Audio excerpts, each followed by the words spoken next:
Yes. ఇప్పుడు మీరు వింటుంది అక్షరాల నిజం అని జెప్పేసి సీనియర్ అడ్వకేట్ తీగల జీవన్ గౌడ్ గారు వాదిస్తా ఉన్నారు. ఇక్కడ Warangal court bar association bar అసో ఓకే.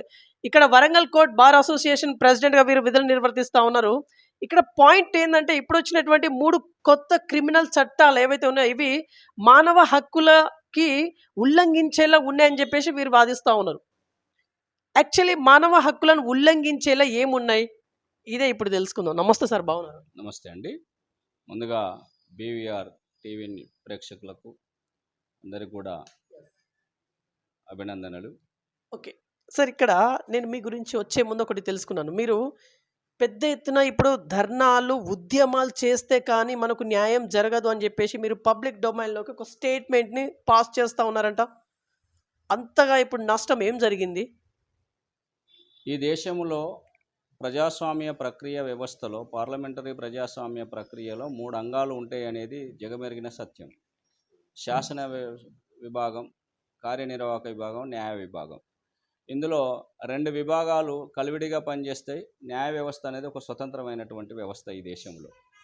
దానికి ఉన్నటువంటి స్వతంత్రను హరించేటువంటి రీతిలో దాని మీద కార్యనిర్వాహక విభాగమైనటువంటి పోలీస్ యంత్రాంగానికి కూడా న్యాయ అధికారాలు కల్పించేటువంటి రీతిలో శాసనాలు చేసేటువంటి తీరు వాళ్ళ ముందుకు రావడం అనేది ఖచ్చితంగా ఇది మానవ హక్కుల ఉల్లంఘనే. ప్రజల ఆకాంక్షలు, ప్రజలు రోజురోజుగా ప్రజాస్వామిక వ్యవస్థ పట్ల వ్యక్తమవుతున్నటువంటి తీరును అణిచిపెట్టడం కోసం చేసిన కుట్రలో భాగమే ఈ నూతన చట్టాల ప్రయోగం అనేది నేను ప్రగాఢంగా విశ్వసిస్తున్నాను. ఓకే. సార్, ఇప్పుడు మీరు ఎంత విశ్వసించినా కూడా ఆల్రెడీ ఇంప్లిమెంటేషన్‌కి నోచుకుంది. ఆల్రెడీ రన్నింగ్‌లో ఉంది కేసెస్. ప్రతిదీ రన్ అవుతా ఉంది. ఇప్పుడు మీరు ఏం చేసినా కూడా ప్రయోజనం ఏంటిది? జనరల్గా ఏ చట్టమైనా కూడా పార్లమెంటు వ్యవస్థలో దేశ అత్యున్నతమైనటువంటి చట్టసభ అయినటువంటి పార్లమెంట్లో చర్చించి ఆమోదించడం అనేది జరుగుతుంది. ఇది న్యాయ ప్రక్రియ, న్యాయ వ్యవస్థలకు క్రిమినల్ చట్టాల పొందికకు సంబంధించినటువంటి విషయం. దీన్ని రూపొందించే నాడు ఎలాంటి చర్చలకు తావివ్వకుండా, ఏ వర్గాలతోనూ కూడా చర్చించకుండా, ప్రధానంగా పార్లమెంటులోనే ఈ చట్టాల ఆమోదం పొందినటువంటి రోజు సాక్షాత్తు పార్లమెంట్లోనే 146 మంది విపక్ష సభ్యులను బహిష్కరించి చర్చించకుండానే ఈ చట్టాలను ఆమోదించినటువంటి స్థితి.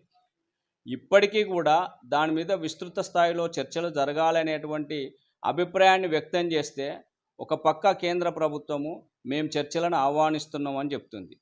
చర్చలు ఆహ్వానించే సమయంలో అమలుకు ప్రతిపాదించడం అనేది, ఇది చర్చించడం అనేది నిష్ప్రయోజనం చేయడానికా లేకపోతే తమాషా కోసం మాట్లాడడమా? నిజంగా చిత్తశుద్ధి ఉంటే అమలుకు పోయిన తర్వాత చర్చ ఉంటుందా? చర్చ చేయాలి అనేటువంటి చిత్తశుద్ధి ఉన్న వాళ్ళు అమలును నిలిపివేయండి.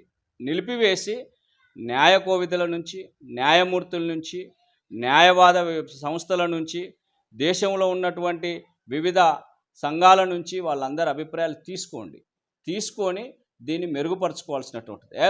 మారుతున్న కాలమాన పరిస్థితులకు అనుగుణంగా చట్టాలు రూపొందించుకోవడం అనేది ఏ దేశంలో అయినా కూడా అవలంబించేటువంటి విధానం.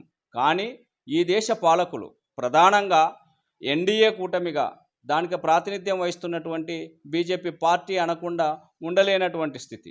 ఈ కూటమి ఆధ్వర్యంలో వచ్చినటువంటి ఈ చట్టాలు చర్చలకు తావు లేకుండా చేసేటువంటి చట్టాలు. అంత నిర్దిష్టంగా, అంత బలంగా ఎందుకు చెప్తున్నామంటే, నిరసన వ్యక్తం చేయడం అనేది కనీస ప్రజాస్వామిక ఆకాంక్ష. ప్రజలు తమకు సంబంధించినటువంటి వ్యతిరేకతను, తమ అయిష్టతను, తమ అంటే ఇష్టం లేని విధానాన్ని వ్యక్తం చేయడం కోసం ఎంచుకునేటువంటి ఒక సాధారణ ప్రక్రియ నిరసన తెలియజేయడం. నిరసన రూపం ఏమిటి? నల్ల బ్యాడ్జీలు ధరించడము, లేదంటే అధినేత వెళ్తుంటే ప్లే కార్డు ప్రదర్శించడము, లేదంటే ఒక నల్ల జెండా ఊపడము, ఇలాంటి అంటే తమ ఆకాంక్షను తెలియజేసేటువంటి తీరుకు కూడా ఉల్లంఘనగా భావించేటువంటి, చట్ట ఉల్లంఘనగా భావించేటువంటి స్థితి ఇవాళ నూతన చట్టాల్లో పొందపరచడం అనేది ఇది ఖచ్చితంగా ప్రజల కనీస హక్కును కూడా హరించడం అనేది నేను భావిస్తున్నాను.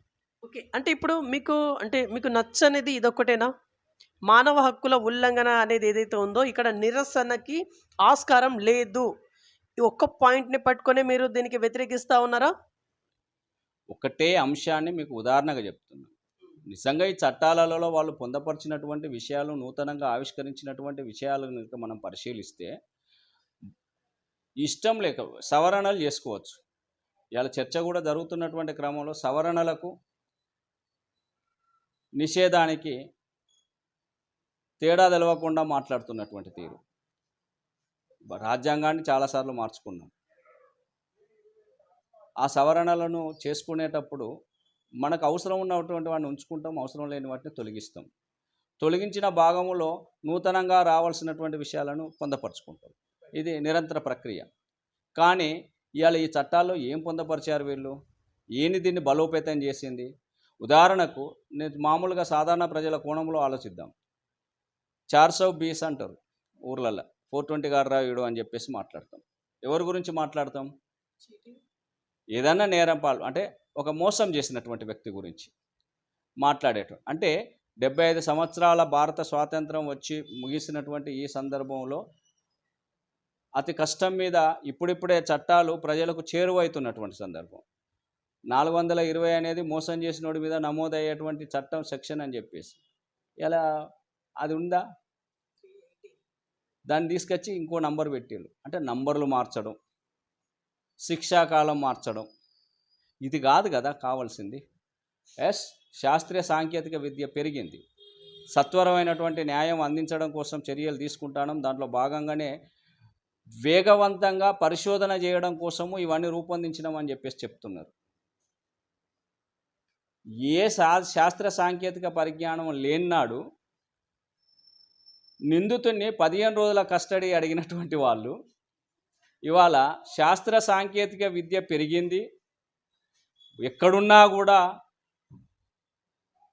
వాటి వినియోగించుకొని, విజ్ఞానాన్ని వినియోగించుకొని నూతనంగా వచ్చినటువంటి పరికరాలతోని నేరస్తుని పట్టుకోవడం చాలా తేలికైనటువంటి ఈ సందర్భంలో 90 రోజుల కస్టడీ అడుగుతారు. అంటే 60 రోజులు తీసుకోవచ్చని, 40 రోజులు తీసుకోవచ్చని.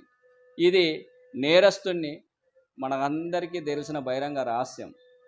కన్ఫెషన్ స్టేట్మెంట్స్ అన్నీ కూడా 164 కింద ఇంతకుముందుకు ఇచ్చినటువంటి కన్ఫెషన్ స్టేట్మెంట్స్ అంటే నిందితులు పోలీస్ కస్టడీలో ఉన్నప్పుడు తమకు తాముగా వ్యక్తం చేసినటువంటి అభిప్రాయాలను కన్ఫెషన్ స్టేట్మెంట్స్గా మనం భావిస్తాం.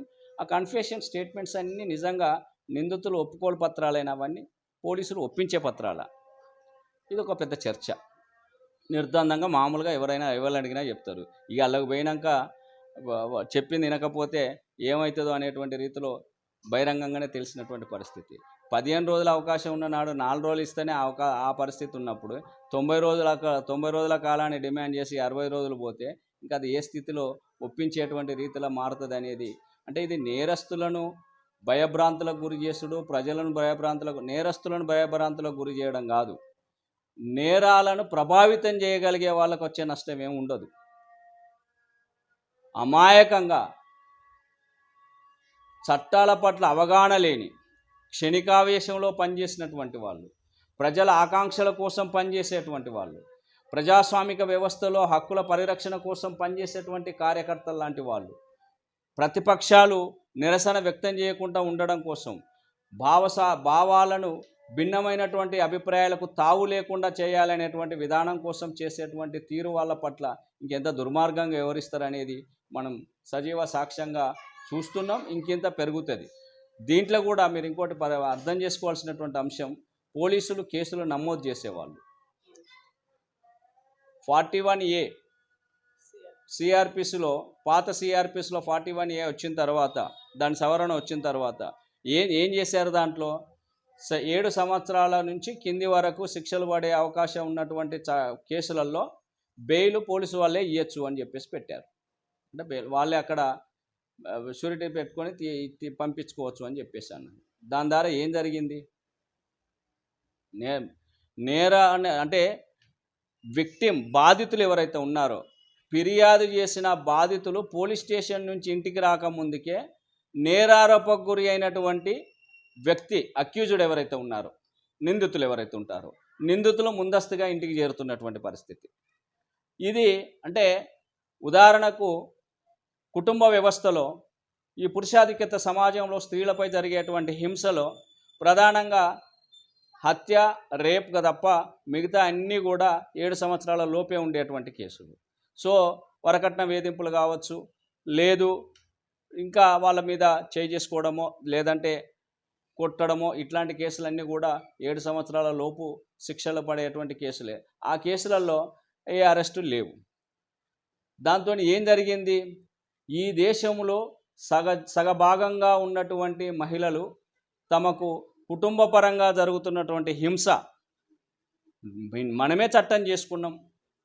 కుటుంబ హింసకు డీవీసీ అనేది డొమెస్టిక్ వైలెన్స్ కేసెస్ కూడా నమోదు చేశాను.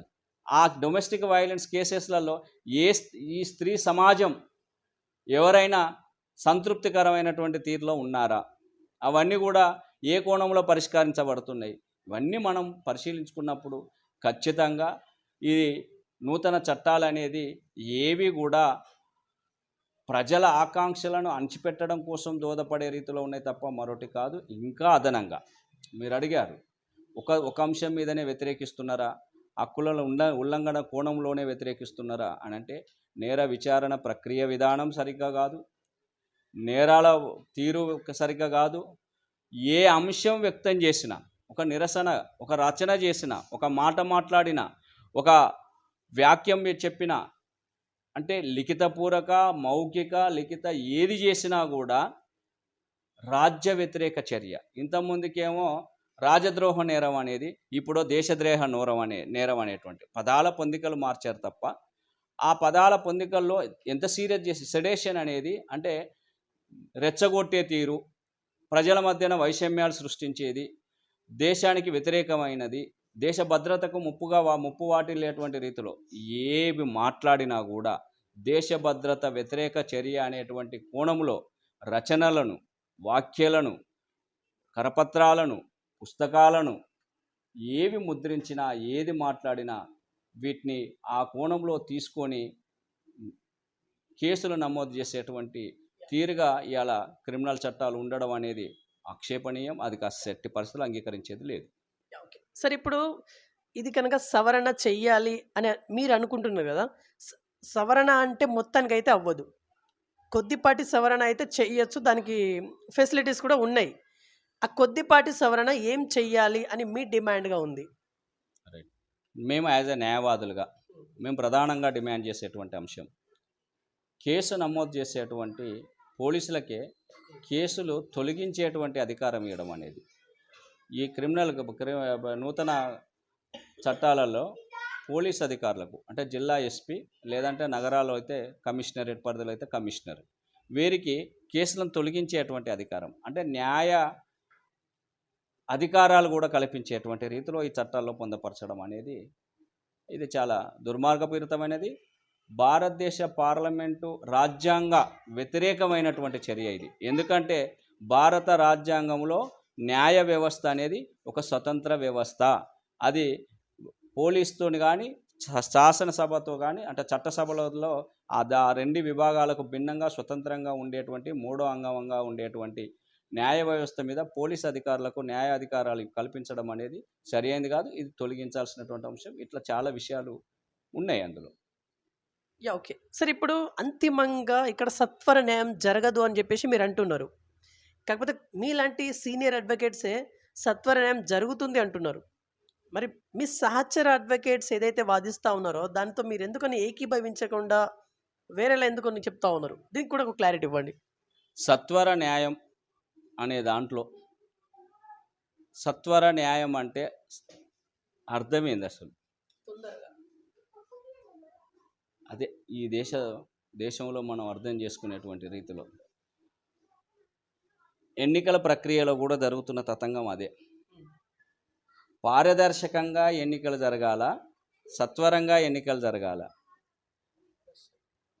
పారదర్శకంగా ఎన్నికలు జరగడం కోసం ఎన్నికల వ్యవస్థను, ఎన్నికల సంఘాలను నియమించింది భారత పార్లమెంటరీ వ్యవస్థ, రాజ్యాంగం, ఒక స్వతంత్రమైనటువంటి ఎన్నికల కమిషన్ అవన్నీ పొందపరిచేవారు. కానీ ఇవాళ అది రాను రాను ఎక్కడికి వచ్చింది అంటే పారదర్శకత అనేది పక్కకు పోయి వెంటనే ఎన్నికలు నిర్వహించాలి, రిజల్ట్స్ ప్రకటించాలి. కాబట్టి కంప్యూటర్ వ్యవస్థ, కాబట్టి బ్యాలెట్ సిస్టమ్ తీసేసి ఈవీఎం మిషన్లను తీసుకొచ్చినటువంటిది.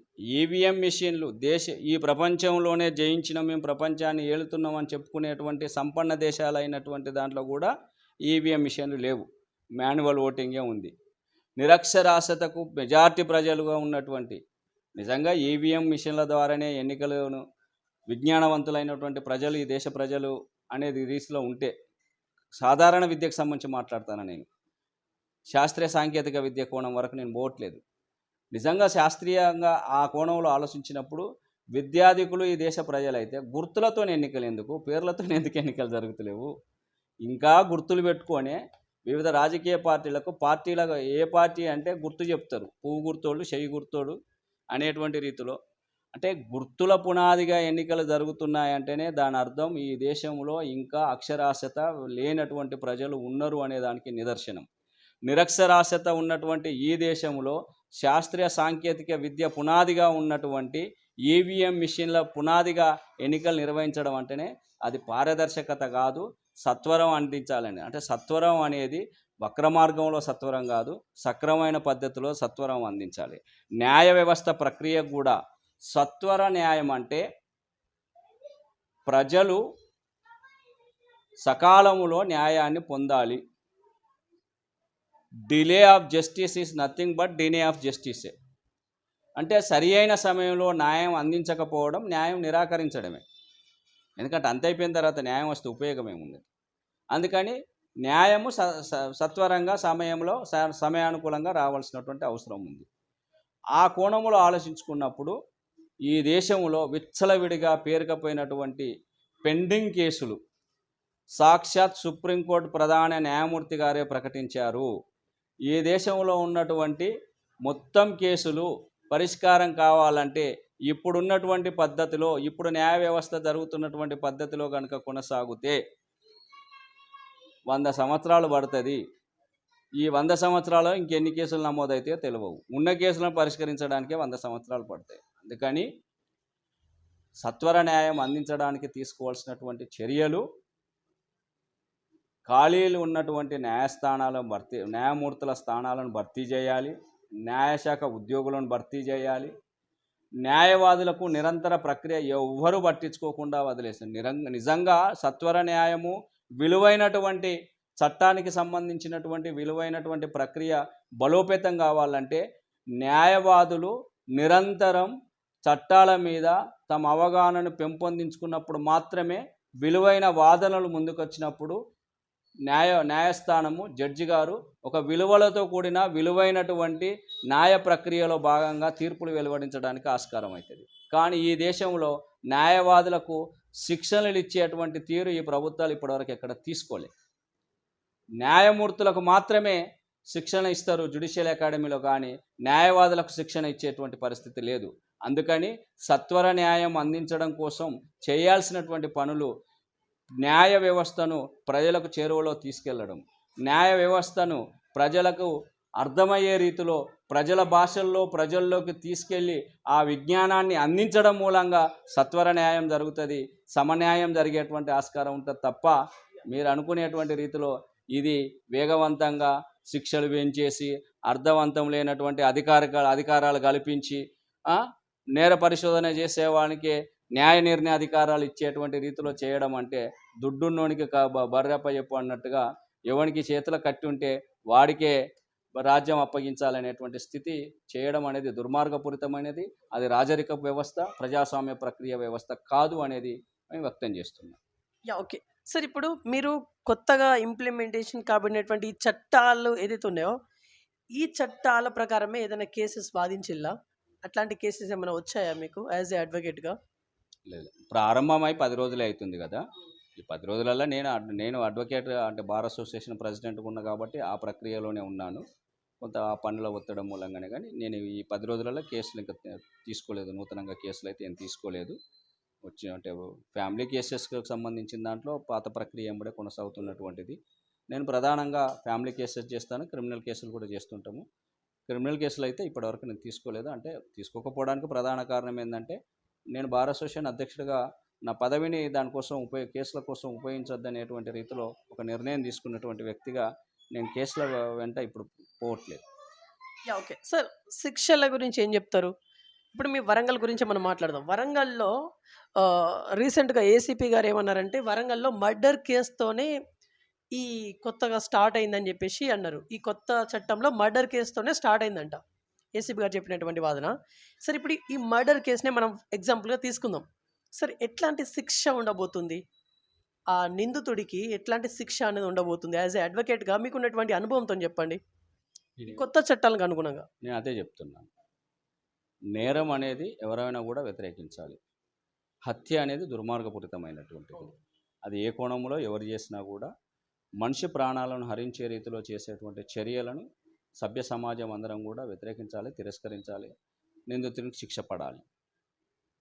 అయితే దాంట్లో భాగంగా ఆ శిక్షించేటువంటి తీరులో వేగవంతంగా అంటే నేర పరిశోధన జరగాలి అనే దానికి సంబంధించి వరంగల్ రామన్నపేటలో జరిగినటువంటి ఆల్మోస్ట్ పోలీస్ స్టేషన్ పరిధి ఇంత జరగంజ్ ఆర్ మట్టవ ఆ పోలీస్ స్టేషన్ పరిధిలో వేసి ఉన్నటువంటి కేసు వరంగల్ జిల్లాలో మొట్టమొదట నమోదైనటువంటి నూతన చట్టాల కింద నమోదైనటువంటి కేసు. హత్య కేసే ఫస్ట్ నమోదైంది వరంగల్లో. ఆ కేసును మనం తీసుకుంటే ఖచ్చితంగా అంటే బహిరంగంగానే అది సాక్ష్యాలు కనబడేటువంటి రీతిలోనే హత్య జరిగినట్టుగా కనబడుతుంది. అది పరిశోధించడానికి పెద్దగా అంటే అనుమానాస్పదమైనటువంటి చావా, లేదు ఆత్మహత్య చేసుకున్నటువంటిదా, మృతి ఎట్లా జరిగిందనే దానికి వేరే పరిశోధన చేయాల్సినటువంటి అవసరం లేదు. It is clear cut murder. అది నిర్ధారణ అయింది. మర్డర్ అనేటువంటి రీతిలోనే స్పష్టంగా కనబడింది. కాబట్టి ఆ కేసు నిందితుల వ్యవహారము పరిశోధించుకుంటే శిక్ష ఖచ్చితంగా పడుతుంది. అందులో ఎట్లాంటి శిక్ష ఉండబోతుంది? కొత్త చట్టాలకు అనుగుణంగా చెప్పండి. ఇప్పుడు ఇందులో జీవిత ఖైదు ఉంది, ఉరి శిక్షలు ఉన్నాయి, లైఫ్ టైం కూడా ఉందని చెప్పేసి మీ అడ్వకేట్సే వాదిస్తూ ఉన్నారు కదా. కాబట్టి ఈ మర్డర్ కేసునే మన ఎగ్జాంపుల్గా తీసుకుంటే ఈ కొత్త చట్టాలకు అనుగుణంగా ఇప్పుడు ఎట్లాంటి శిక్ష పడబోతుంది? మనం ఎగ్జాంపుల్గా ఒకటి ఏం చెప్తారు? మర్డర్ విషయంలో ఎప్పుడు కూడా శిక్షలు ప్రతి నేరానికి సంబంధించి శిక్ష పరిధి ఒక స్థాయి నుంచి ఇంకో స్థాయి వరకు, అంటే ఉదాహరణకు సంవత్సర కాలం నుంచి 10 సంవత్సరాల కాలం వరకు, లేదు 7 సంవత్సరాల నుంచి 10 సంవత్సరాలు. ఇక్కడ 10 సంవత్సరాలు జీవిత ఖైదు, ఉరి శిక్ష, ఇట్లా రకరకాలుగా, అంటే ఒకటే నేరం కావచ్చు. అంటే దీని అర్థం ఏంది? ఉద్దేశపూర్వకంగానే హత్య చేయడం అనేది ఒకటి, అనుకోకుండా జరిగినటువంటి ఘటన మూలంగా చేసేది ఒకటి, తాను ఉపయోగించినటువంటి ఆయుధం హత్యకు దోహదపడుతుంది అనేటువంటిది దోహదపడేటువంటి ఆయుధం కాకపోయినా కొన్ని సందర్భంలో చనిపోతారు. ఉదాహరణ కర్రతోని వీపుల కొడితే చావరు, వీపుల కొట్టాలనుకుంటాడు, యాక్సిడెంటల్గా తల మీద పడుతుంది, చనిపోతారు. అంటే కర్ర పట్టుకోవడం, ఒక కర్రను పట్టుకొని మామూలుగా చేతి కర్రలాగా ఉండేటువంటి కర్రను పట్టుకొని హత్య చేయాలనే దురుద్దేశంతో ఉండరు. హత్య చేయాలనుకున్న వ్యక్తి మారునాయుధాలు ధరిస్తాడు. మారునాయుధాలు ధరించి హత్య చేయడం అనేది ఉద్దేశపూర్వకం. It is pre planned. అంటే ముందస్తుగా ఒక ఉద్దేశం కలిగి ఆ నేరపూరితమైనటువంటి స్వభావంతో గతంలో కూడా ఇలాంటి ఘటనలో భాగస్వామ్యమైనటువంటి నిందితుడై ఉన్నప్పుడు నిందితుని వైఖరి, నిందితుని స్వభావము, హత్యకు కారణమైనటువంటి అంశాలు, దానికి ముందస్తుగా చేసుకున్న ఇవన్నీ కూడా నేరపూరితమైనటువంటి దృష్టితో చేసినప్పుడు శిక్ష తీవ్రత ఉంటుంది. అనుకోకుండా జరిగినటువంటి హత్యలు, ఏదైనా ఘటన జరిగినప్పుడు దాని పట్ల అది హత్య అయినప్పటికీ దానిలో నిందితుని యొక్క తీరు, మానసికమైనటువంటి తీరు హత్యా దురుద్దేశం ఉండదు కాబట్టి దానికి శిక్ష తగ్గేటువంటి పరిస్థితి ఉంటుంది. ఇందులో ఖచ్చితంగా ఉద్దేశపూరితమైనటువంటి హత్య కాబట్టి దాంట్లో జీవిత ఖైదు పడుతుంది అని చెప్పేసి మేము భావిస్తున్నటువంటి అంశం. ఓకే సార్, ఇప్పుడు ఈ కొత్త చట్టాల వల్ల ఎవరికి లాభం జరగబోతుంది? అంటే ఏది తీసుకొచ్చినా కూడా ఏదో ఒక సెక్టార్కి ఖచ్చితంగా లాభం ఉంటుంది, ఇంకో సెక్టార్కి నష్టం ఉంటుంది. ఇప్పుడు దీనికి అనుగుణంగా ఏం చెప్తారు? ప్రభావిత వర్గాలు ప్రయోజనం చేకూరుతాయి. నిరాయుధులు అంటే నిరాశులు, అణగారిన వర్గాలు, అట్టడుగు ప్రజలు, పేదలు, నిమ్న కులాలు, ఈ జాతులకు సంబంధించి, ఈ కులాలకు సంబంధించి, ఈ వర్గాలకు సంబంధించినటువంటి ప్రజలకు నష్టం జరుగుతుంది. ఇవాళ దేశంలో ఏ జైల్లోకి పోయి శిక్షలు అనుభవిస్తున్నటువంటి ఖైదీలను చూడండి. మెజారిటీ దళిత బహుజన కులాలకు సంబంధించిన వాళ్ళే ఉంటారు, సంపన్నులు ఎవరు ఉండరు. రెండోది, దేశ సంపద అంతా దోసుకున్న లిస్టు ప్రకటించారు కదా, ఎవరెవరు ఆర్థిక నేరస్తులు అని చెప్పేసి. ఆ ఆర్థిక నేరస్తుల లిస్టు ప్రకటించినటువంటి దేశ నేర పరిశోధన సంస్థలు, ప్రభుత్వాలే కదా బ్యాంకులను, ప్రజల సొమ్ములను దోపిడీ చేసి పట్టుకెళ్ళినటువంటి వాళ్ళు. ఎవడన్నా ఒకడేమన్నా దళితుడు ఉన్నాడేమో, ఎవడన్నా వెనుకబడిన కులాలకు సంబంధించిన వాళ్ళు ఉన్నారేమో చూడండి. అందులో సంపన్నులు, ఆధిపత్య వర్గాలు, ఆధిపత్య కులాలకు సంబంధించిన వాళ్ళు ఉన్నారు తప్ప ఇంకెవరు కూడా ఉండరు. అంటే మామూలు శిక్షలు, మామూలు ఘటనలు, యాక్సిడెంటల్గా జరిగినటువంటిది, కుటుంబాలలో జరిగినటువంటిది, క్షణికావేశంలో చేసినటువంటి చర్యలకు శిక్షలు అనుభవిస్తున్నటువంటి వాళ్ళు, జైల్లో మగ్గుతున్నటువంటి వాళ్ళు ఉన్నారు. అంటే అట్టడుగునున్నటువంటి ప్రజలకు సంబంధించినటువంటి వాళ్ళు, ప్రభావిత వర్గాలు కానటువంటి వాళ్ళు. ఇదంతా కూడా అదే. చట్టాలు ఎప్పుడు కూడా ప్రభావిత వర్గాల ప్రభావంలో ఉంటాయి అనేది జగమెరిగిన సత్యం. ఇంకా దాంట్లో పెద్ద రంధ్రాన్వేషణ చేయాల్సినటువంటి అవసరం ఏం లేదు అనేది నేను భావిస్తున్నటువంటి అంశం. అయితే దీంట్లో ఇంకా నూతన చట్టాల గురించి మీరు నిర్దిష్టంగా అడుగుతున్నారు కాబట్టి నేను ముందే చెప్పాను. ఎట్లా ఇప్పుడు కార్యనిర్వాహక శాఖ కన్నుసన్నల్లో రాజ్య పాలకులు అంటే పరిపాలకుల ఆధీనంలో లేకుండా పోలీస్ వ్యవస్థ ఉంటుందా? ఉన్నదా? అసలు పోలీసులకు చట్టాలు ఎత్తివేసే అధికారం ఇచ్చిన తర్వాత, న్యాయాధికారాలు ఇచ్చిన తర్వాత ఎవరి ఆదేశాల మేరకు వాళ్ళు నిర్ణయాలు తీసుకుంటారు? పాలకుల ఆదేశాల మేరకు కాదా? పరిపాలకుల ఆదేశాల మేరకు కాదా? పాలక వర్గాలకు దోహదపడే విధానాలు కావా? ఈ రాజ్యాన్ని, ఈ వ్యవస్థను, ఈ పాలకులను, ఈ పరిపాలకులను ప్రభావితం చేయగలిగే పరిస్థితి ఎవరికి ఉంటుంది? అట్టడుగున ఉన్నటువంటి వివక్షత గురి అయి, అణచివేతకు గురి అయినటువంటి ఆదివాసీ గిరిజనులకు ఉంటుందా? లేకపోతే ఊరు బయట ఉండేటువంటి వివక్షను ఎదుర్కొన్నటువంటి దళిత ప్రజానికానికి ఉంటుందా? ఆధిపత్య శక్తులకే కదా, అగ్రకుల ఆధిపత్య శక్తులకే కదా ఇవన్నీ ప్రభావం చేయగలిగేటోళ్ళు. వాళ్ళ కనుసన్నల్లోనే వాళ్ళకు మెరుగైనటువంటి అవకాశాల వనరులు కల్పించడం కోసమే ఈ చట్టాల రూపకల్పన అనేది కూడా ఉంది. అందులో రాజకీయ క్షేత్రంలోకి వచ్చినప్పుడు ఇవాళ పరిపాలన అంటే రాజ్యం చేతిలో ఎవరైతే ఉంటే పాలక పార్టీ ఎవరైతే వాళ్ళ ఆధీనంలో ఉండేటువంటి రీతిలో చట్టాల రూపకల్పన చేస్తున్నటువంటి తీరు చాలా ఆక్షేపణీయం. ఇది నిర్ద్వందంగా ఖండించాల్సినటువంటి అవసరం ఉన్నటువంటి చట్టాలు. ఇది అంటే మీరు ఇందాక ప్రశ్న వేశారు, సాధ్యమవుతుందా, తొలగించడం సాధ్యమవుతుందా, సవరణ చేసుకోవడం సాధ్యమవుతుందా అని. నిజంగా పార్లమెంటరీ వ్యవస్థ మీద విశ్వాసం ఉన్నటువంటి వాళ్ళైతే పాలకులు రద్దు చేసుకున్న చట్టాలు లేవా? ప్రకటించుకున్న చట్టాలను వెనక్కి తీసుకున్నవి లేవా? రైతులు ఉద్యమించి చట్టాలను వెనక్కి తీసుకున్నటువంటి చరిత్ర ఈ దేశంలో మనకు సాక్షాత్ ఈ మధ్య కాలంలో జరిగినటువంటి ఒక మహత్తరమైనటువంటి పోరాట చరిత్ర మన కళ్ళ ముందు ఉంది కదా. అందుకని చట్టాలు అనేది ప్రజల కోసం ఉండాలి, పాలకుల కోసం కాదు. ఆ కోణంలో ఆలోచన చేసి అన్ని వర్గాలతో చర్చించి, ఇప్పటికీ ఇంకా పుస్తకాలు సిలబస్లో విద్యార్థులకు ఇంకా అధ్యయనం అంటే LLB చదివే విద్యార్థులకు ఆ సిలబస్ ఇంకా ప్రవేశపెట్టలే నూతన చట్టాలని. ఇక్కడ చర్చ చదువులే ఇంకెవరు సరిగ్గా. మేము ఇప్పటికే మా న్యాయవాదులకు పుస్తకాల పంపిణీ చేస్తున్నాం. వివిధ దాతలు ఇస్తున్నటువంటి మా దాంట్లోనే సీనియర్ అడ్వకేట్స్ కొంతమంది వారి కుటుంబ పెద్దల గౌరవార్థం అందిస్తున్నటువంటిది, కొందరు సీనియర్ అడ్వకేట్స్ కూడా తమ వంతుగా నూతన చట్టాల పుస్తకాలను విరివిరిగా అందిస్తున్నారు. మేము ఇప్పటికి వరంగల్ బార్ అసోసియేషన్ నుంచే వివిధ పెద్దలు ఇచ్చినటువంటి దాంట్లో దుస్స జనార్దన్ గారు కావచ్చు, రాపోలు భాస్కర్ గారు కావచ్చు, సీనియర్ న్యాయవాదులు వాళ్ళు ఇచ్చినటువంటి పుస్తకాలను మా న్యాయవాదులకు అందజేస్తున్నటువంటి తీరు, ఇంకా పుస్తకాలు కూడా సరిగా చదవని పరిస్థితి. ఈ స్థితిలో అప్పటికే వాటిని అమల్లోకి తీసుకురావడం అనేది చర్చిద్దాం. ఇది పార్లమెంటు వ్యవస్థలో, ప్రజాస్వామ్య వ్యవస్థలో పరస్పరం చర్చల ద్వారా సమస్యలను పరిష్కరించుకునేటువంటి మార్గం. దాని మీద విశ్వాసం ఉంటేనేమో ఈ పాలకులు దానికి ముందుకు రావాలి. లేదు అంటే ప్రజలు దాన్ని తిరస్కరిస్తారు. న్యాయ వ్యవస్థ, న్యాయవాదులు ఇప్పటికే దేశవ్యాప్తంగా ఒక మారు న్యాయవాదులు రోడ్లెక్కి నిరసన వ్యక్తం చేశారు. వాళ్ళ ప్రొటెస్ట్ను తెలియజేశారు. అది దేశవ్యాప్త చర్చిద్దాం. చర్చల ద్వారా చేసుకుందాం అని చెప్పేసి మా ప్రతినిధులకు హామీ ఇచ్చిళ్ళు కాబట్టి మేము దాన్ని ఆపాం. సార్ ఇక్కడ ఇప్పుడు ఎవిడెన్స్ అనేది చాలా కీలకంగా మారింది. ఇప్పుడు ఈ కొత్త చట్టాలకు అనుగుణంగా వీడియో కావచ్చు, ఫోటోస్ కావచ్చు, అవి ప్రైమరీ ఎవిడెన్స్ కిందకి ఇప్పుడు పెట్టడం జరిగింది. ఇది మంచి శుభ పరిణామం కాదంటారా? మంచిదే కదా ఇదైతే? Documentary evidence, I witness, primary అంటే దాని అర్థం ఏంది? ప్ర ప్రాథమికంగా చూసినటువంటిది నిర్ధారించగలిగేటువంటి సాక్ష్యం. అంటే ఆ సాక్ష్యం ఎట్లుంటుంది? కొట్టొచ్చినట్టుగా చెప్పగలిగేటువంటి, చూపించగలిగేటువంటి స్థితిలో ఉండేటువంటిది ప్రైమరీ ఎవిడెన్స్.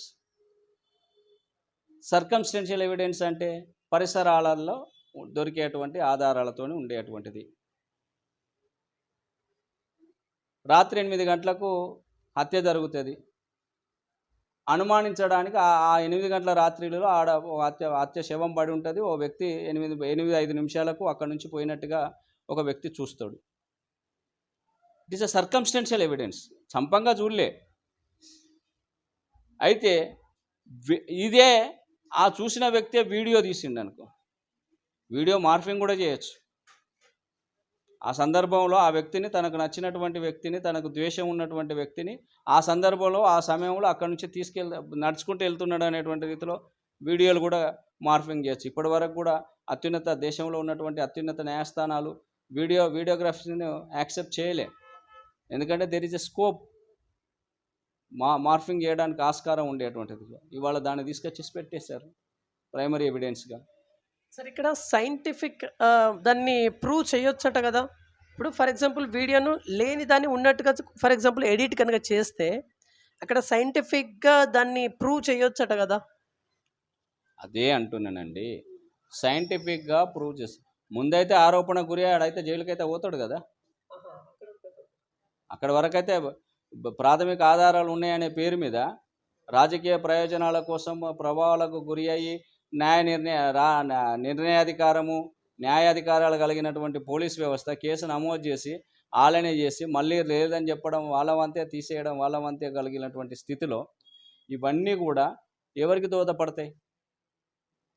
అంటే నేర నిరూపణ కోసం మాత్రమే పరిశీలిస్తున్నారు తప్ప అక్రమ కేసుల బనాయింపుల్లో ఎట్లా ఇప్పుడు హక్కులు ప్రజలకు రక్షించబడాలి, ప్రాసిక్యూషన్ నేర నిరూపణకు అవకాశాలు కల్పించాలి, నిందితునికి కూడా నేరారోపణకు గురి అయినటువంటి నిందితునికి కూడా హక్కులు ఉంటాయి. తాను నేరం చేయలేదు అని నిరూపించుకునేటువంటి రీతిలో తనకు కూడా అవకాశాలు కల్పించే రీతిలో నిష్పక్షపాతమైనటువంటి విచారణ కొనసాగినప్పుడు మాత్రమే అది న్యాయ వ్యవస్థకు పునాదిగా నిలబడుతుంది. అందుకే భారతీయ న్యాయ వ్యవస్థలో చాలా స్పష్టంగా ఉంటుంది. భారత రాజ్యాంగంలో 100 మంది నేరస్తులు పోయినా కూడా ఒక నిందితునికి నిరపరాధికి శిక్ష పడకూడదు అని చెప్పేసి. దాని అర్థం ఏంది అంటే అమాయక ప్రజలను శిక్షించకూడదని. కానీ ఆచరణకు వచ్చేసరికి అది సాధ్యం కానటువంటి రీతిలో కొనసాగుతున్నటువంటి స్థితి. ఓకే సార్, ఇప్పుడు ఐపీసీ, సిఆర్పిసి, ఇండియన్ ఎవిడెన్స్ యాక్ట్లు ఏవైతే ఉన్నాయో ఇప్పుడు పూర్తిగా అయితే రద్దు కాబడలేదు, రైట్? పూర్తిగా రద్దు కాబడలేదు. ఇప్పుడు పాత చట్టానికి కొత్త చట్టానికి ఏంటి సార్ తేడా? 2 చట్టాలు ఏకకాలంలో అమలు కొనసాగేటువంటి తీరు ఈ దేశంలో జూలై 1 నుంచి కొనసాగుతుంది. జూన్ 30 వరకు రాత్రి 12 గంటల వరకు నమోదైన అన్ని కేసులు పాత IPC, CrPC, CPC evidence act వీటి ప్రకారంగానే ఆ క్రిమినల్ కేసుల విచారణ అనేది, శిక్షలు కానీ అవన్నీ కూడా కొనసాగుతాయి. జూలై 1 రాత్రి 12 నిమిషం నుంచి మొదలైనటువంటిది. నూతన చట్టాలు ఏవైతే బిఎన్ఎస్, బిఎన్ఎస్ఎస్, బిఎస్ఏ ఈ చట్టాలు ఉన్నాయో ఈ చట్టాల పరిధిలో ఉన్నటువంటి సెక్షన్ల ప్రకారంగా, ప్రక్రియ ప్రకారంగా విచారణ కొనసాగుతుంది. అంటే న్యాయవాదిగా, న్యాయమూర్తులుగా ఇదొక పెద్ద సవాల్. పోలీసులకు, ఈ 3 వర్గాలకు ఇదొక పెద్ద సవాల్. ఎందుకే అంటే ఆ చట్టాన్ని చదవాలి, ఈ చట్టాన్ని చదవాలి, అంటే దాన్ని వదలద్దు, దీన్ని వదలద్దు. అప్పటి కేసుల కోసం హాజరైనప్పుడు ఇది ఒక అంటే ఒక సమస్యగా కూడా కొనసాగేటువంటి ప్రమాదం ఉంది. ఎందుకంటే ఆ సెక్షన్ల ప్రకారంగా వాదించి వెంటనే మళ్ళీ అదే కేసును అదే విధానంగా ఉన్నటువంటి కేసులను మళ్ళీ ఈ సెక్షన్ల ప్రకారంగా ఈ విచారణ ప్రక్రియలో భాగంగా చేయడం అనేది ఒక కత్తిమీది సాము లాంటి విషయమే న్యాయమూర్తులకు కూడా. ఇది ఆ ప్రక్రియ కొనసాగుతుంది దాదాపు ఇంకా 20-25 ఏళ్ళు. ఎందుకంటే ఇప్పుడు ఉన్నటువంటి పాత కేసులన్నీ కూడా తొలగించాలంటే ఇందాకే నేను చెప్పినట్టు సివిల్ కేసులు, క్రిమినల్ కేసులు ఇవన్నీ ఓ 100 ఏళ్ళు పడతాయి. అంటే 25 ఏళ్ళైనా ఈ వివిధ కోర్టులలో ఉన్నటువంటి కేసులు, విచారణలో ఉన్న కేసులు తొలగించాలంటే దాదాపు 20 సంవత్సరాలు పడతాయి. 20 సంవత్సరాల వరకు పాత చట్టాలు కూడా చదవాల్సిందే. Okay sir, last and final question. ఇప్పుడు ఈ కొత్త చట్టాలకు అనుగుణంగా సార్, ఇప్పుడు ఒక వ్యక్తి తప్పు చేసిండు, ఆ వ్యక్తిని సదరు ఎస్ఐ గారు ఇన్వెస్టిగేషన్ తద్వారా అరెస్ట్ తద్వారా కోర్టులో ప్రొడ్యూస్ చేసిన తర్వాత జైలుకి పంపడం. సార్, ఈ ప్రాసెస్ 1 by 1 ఏదైతే ఉందో ఈ కొత్త చట్టాలకు అనుగుణంగా ఒకసారి ఎక్స్ప్లెయిన్ చేయండి. నూతన చట్టాల ప్రక్రియలో భాగంగా ఒక నిందితుడిని అరెస్ట్ చేసినప్పుడు ఎంత ముందుకు 24 గంటల్లో కోర్టు ముందు ప్రవేశపెట్టాలి. అది లేదు. పోలీస్ అధికారి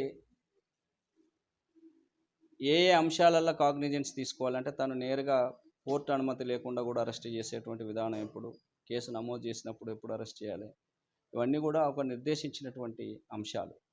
అంటే కాగ్నిజెన్స్ కేసెస్, నాన్ కాగ్నిజబుల్ కేసులు అని చెప్పేసి ఇందులో కేసులలో అరెస్ట్ చేయబడ్డప్పుడు వాళ్ళ సంబంధిత కుటుంబ సభ్యులకు కానీ, స్నేహితులకు కానీ, బంధువులకు కానీ అరెస్ట్ యొక్క విషయాన్ని తెలియజేయాలి. ఇది ఎప్పటికి ఉన్నటువంటిది. కాపీస్ వాళ్ళకి ఇవ్వాలి.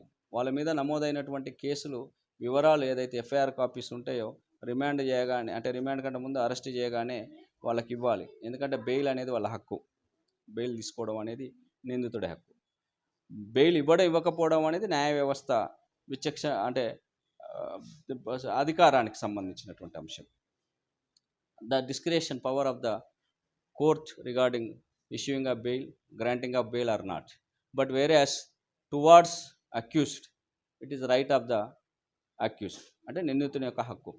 ఈ కోణంలో ఆలోచించినప్పుడు ఈ ప్రక్రియలో ఇవాళ బెయిల్ పొందడం అనేది ఒక ఇబ్బందికరమైనటువంటి స్థితిలో మాట.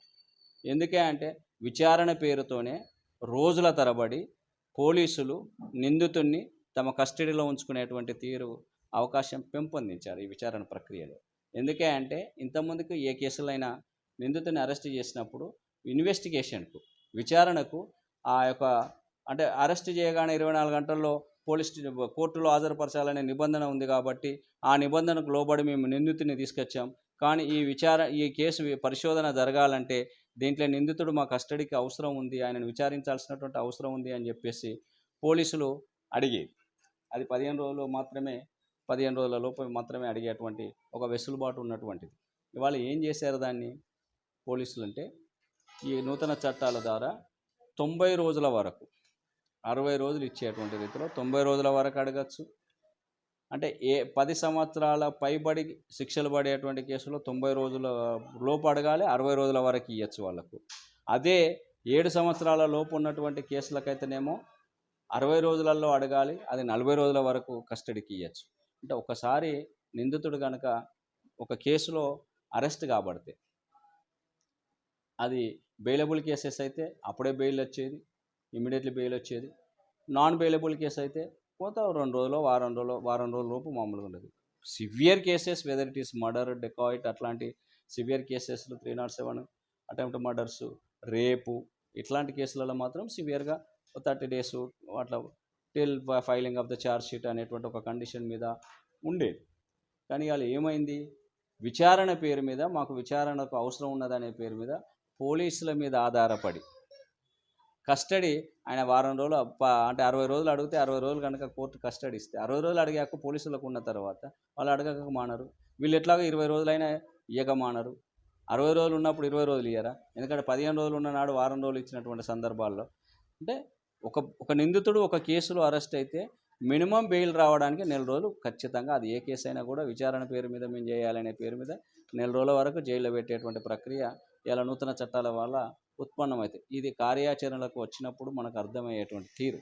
అందుకని ఇవన్నీ కూడా చాలా ఇంకా కార్యాచరణలకు వెళ్తే ఏ ఏ సమస్యలు ఉత్పన్నమవుతాయి, అవి అమలుకు పోయిన క్రమంలో ఇంకా అర్థమయ్యేటువంటి తీరు కూడా ఉంటుంది.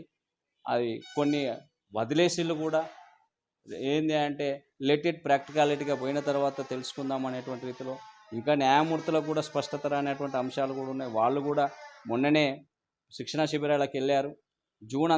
జూన్ మాసం అంతా కూడా అందరికీ శిక్షణా శిబిరాలు జరిగాయి. మేము కూడా మా బార్ అసోసియేషన్ ఆధ్వర్యంలో ఈ చట్టాల మీద సీనియర్ న్యాయవాదితోని శిక్షణా శిబిరం కూడా ఒక రోజంతా నిర్వహించడం జరిగింది. హైదరాబాద్లో నిర్వహించినటువంటి దానికి వరంగల్ నుంచి, హనుమకొండ నుంచి, అంటే వివిధ బార్ అసోసియేషన్ల నుంచి 5 న్యాయవాదులను వాడికి చేర్చి అక్కడ కూడా శిక్షణ ఇప్పించడం అనేది జరిగింది. దానికి ఇదంతా జరుగుతున్నటువంటి క్రమంలో ఇంకా విస్తృతంగా దీనిపైన అవగాహన పెంపొందించుకోవాలి, సూచనలు రావాలి, సవరణలు చేసుకోవాలి. ఆ సవరణలు మరీ ఎక్కువగా కార్యాచరణల రూపంలో లేనప్పుడు తిరస్కరించేటువంటి పరిస్థితి ఓ కోణంలో ఉంటుంది. యథావిధిగా మొండిగా మేము అవే కొనసాగించుకుంటునేటువంటి ఇవి రాజకీయ అభిప్రాయాల కోణంలో కాకుండా ప్రజల రక్షణ, ప్రజలకు సత్వర న్యాయం అందించేటువంటి విధానం. న్యాయం అంటే అట్టడుగున ఉన్నటువంటి సుదూర ఈ పార్లమెంటరీ ప్రజాస్వామ్య న్యాయ వ్యవస్థ, స్వతంత్ర న్యాయ వ్యవస్థ ప్రక్రియకు దూరంగా ఉన్నటువంటి నిరాశ, వివక్షత, అంటరానితనం ఉన్నటువంటి ప్రజలు ఎవరైతే, ఆ సామాజిక వర్గాలు, కులాల ప్రజలు ఎవరైతే ఉన్నారో వాళ్లకు న్యాయాన్ని చేర్చే రీతిలో న్యాయ ప్రక్రియ ఉండాలనేది, ఆ దిశగా ఆలోచన చేసి చట్టాలు ఉండాలి తప్ప సంపన్నులను దృష్టిలో పెట్టుకోనో లేకపోతే ప్రభావిత వర్గాలను దృష్టిలో పెట్టుకోనో చట్టాలు చేయకూడదని చెప్పేసి విజ్ఞప్తి చేస్తుంది. సార్, ఇప్పుడు ఏదైతే చాలా భయంకరంగా ఉండబోతుంది అన్నట్టుగా మీ వర్షన్ ఏదైతే ఉందో సార్, ప్రజలకు అది ఎన్ని సంవత్సరాల్లో అర్థమయ్యే అవకాశం ఉండబోతుంది? ఎందుకంటే చాలామంది పబ్లిక్కి ఇంకా కొత్త చట్టాలు వచ్చినాయనే విషయం కూడా తెలియదు. గ్రామాల్లో ఉన్నటువంటి పబ్లిక్ కొంతమందికి, వాళ్ళకి అందరికీ కరెక్ట్గా తెలియాలి అంటే ఇంకా ఎన్ని సంవత్సరాలు పడే అవకాశం ఉంది ఇంచుమించుగా? నేను అదే చెప్తున్నానండి. మీకు 3 ఘటనలు చెప్తాను నేను. పోలీసుల తీరు నూతన చట్టాల విషయం రాగానే ఎట్లున్నది అనేదానికి. ఖమ్మంలో ఒక న్యాయవాది మీద కేసు నమోదు చేశారు. ఒక సీనియర్ న్యాయవాది, భద్రాద్రి కొత్తగూడెం జిల్లాలో, ఉమ్మడి ఖమ్మం జిల్లాకు సంబంధించి ప్రస్తుతం భద్రాద్రి కొత్తగూడెం జిల్లాకు సంబంధించిన ఒక సీనియర్ న్యాయవాది కృష్ణప్రసాద్ అనేటువంటి సీనియర్ న్యాయవాది మీద ఎప్పుడో ఒక పాత ఘటనకు సంబంధించి అది ఇప్పుడు ఫిర్యాదు తీసుకొని, అది కల్పితమా నిజమా తర్వాత విషయం, ఒక కేసు అయితే నమోదు చేశారు. సాక్షాత్తు ఒక సీనియర్ న్యాయవాది తాను రోజు హాజరయ్యే కోర్టుకే తన మీద కేసు నమోదు చేసి, ఫిర్యాదు వచ్చిందని కేసు నమోదు చేసిన పోలీసులు ఆయనకు హ్యాండ్ కప్స్ అంటే బేడీలేసి కోర్టుకు తీసుకొచ్చిన పరిస్థితి. మరో ఘటన చెప్తాను మీకు. సిద్దిపేటలో రవికుమార్ అనేటువంటి ఒక న్యాయవాది హైకోర్టు కమిషనర్గా ఆడ ఉన్నటువంటి న్యాయ ప్రక్రియలో భాగంగా తాను షూరిటీస్ ప్రొడ్యూస్ చేయడానికి పోలీస్ స్టేషన్కి వెళ్ళాడు.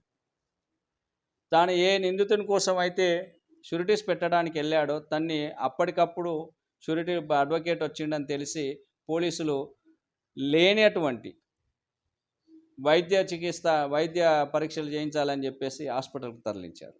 ఈయన హాస్పిటల్కి తరలించి నాకు ఆరోగ్యం బాగాలేదనే రీతిలో ఒప్పుకో అని చెప్పేసి ఆయనకు సెలైన్ లెక్కించేటువంటి ప్రక్రియ చేస్తున్నప్పుడు కమిషనర్గా నియామకమైనటువంటి అడ్వకేటు రవికుమార్ దాని వీడియో తీస్తున్నటువంటిది. దాని సందర్భంలో ఏఎస్ఐ ఉమారెడ్డి ఆ న్యాయవాది మీద చేయి చేసుకున్నటువంటి పరిస్థితి. అంటే సాక్షాత్తు న్యాయస్థానము నియమించినటువంటి కమిషనర్ అంటే ఏంటంటే is nothing but out side working on behalf of court. అంటే న్యాయమూర్తి స్థానం అన్నట్టు. అది అడ్వకేట్ కమిషనర్ అనేది న్యాయమూర్తి స్థానం. న్యాయస్థానం నేరుగా వెళ్ళలేని స్థితి కాబట్టి న్యాయమూర్తి స్థానంలో ఒక అడ్వకేట్ను కమిషనర్గా నియమించి కోర్టు చేయాల్సిన పనిని నువ్వు నిర్వర్తించు అని చెప్పేసి నియమించేటువంటి వ్యక్తిని కమిషనర్ అంటారు. ఆ టైం వరకు, ఆ కేసు వరకు ఆయనే జడ్జి, ఆ కమిషనరే లా ఆఫీసర్. ఆయన అడ్వకేట్ కాదు, అప్పుడు లా ఆఫీసర్ అవుతాడు. అట్లాంటి వ్యక్తి, ఇదంతా తెలిసినటువంటి ఆఫీసరు మమ్మల్ని అడిగేటోళ్ళు ఎవరు అనేటువంటి ఒక ధీమా పోలీసులకు పెరిగింది. నూతన చట్టాల ప్రారంభం కాగానే మేమే సర్వాధికారులం అనేటువంటి ఒక ధోరణి పోలీస్ అధికారులకు రావడం అనేది నూతన చట్టాల ప్రభావం అని చెప్పేసి మేము బలంగా నమ్ముతున్నాం. అందుకే ఈ ఘటనలు జరిగినప్పుడు నిన్న కూడా మేము విధులను బహిష్కరించి ఏఎస్ఐ మీద చర్యలు తీసుకోవాలన్నప్పుడు సరే తనను సస్పెండ్ చేశారు, పోలీస్ హెడ్ క్వార్టర్స్కి అటాచ్ చేశారు, కేసు కూడా నమోదు చేస్తామని చెప్పేసి చెప్పారు. అంటే ఇదంతా ఎందుకు చెప్తున్నామంటే పోలీస్ వ్యవస్థకు ఒక అంటే విచక్షణాపూరితమైనటువంటి అధికారాలు కల్పించడం అనేది సమంజసమైంది కాదు. అది ఎక్కడైనా ఏ వ్యవస్థలోనైనా కూడా అది రాజ్యాంగానికి లోబడి చట్టానికి లోబడి న్యాయస్థానాల మీద ఎక్కువ గౌరవం ఉండేటువంటి రీతిలో న్యాయస్థానాలకు ఎక్కువ అవకాశాలు కల్పించే రీతిలో నియంత్రణ అధికారం న్యాయస్థానాలకు ఉండడం మూలంగా ప్రజలకు న్యాయం జరగడానికి ఎక్కువ ఆస్కారం ఉంటుంది తప్ప పోలీసులకు ఎక్కువ అధికారాలు ఇవ్వడం ఎప్పుడు కూడా ప్రజలకు న్యాయం జరగదు అనేది నేను వ్యక్తిగతంగా అభిప్రాయపడుతున్నటువంటి అంశం. రైట్. సో ఇది ఇవాల్టి ఇన్ఫర్మేషన్. చూస్తున్నాను నేను BVR TV news. Until then bye, take care.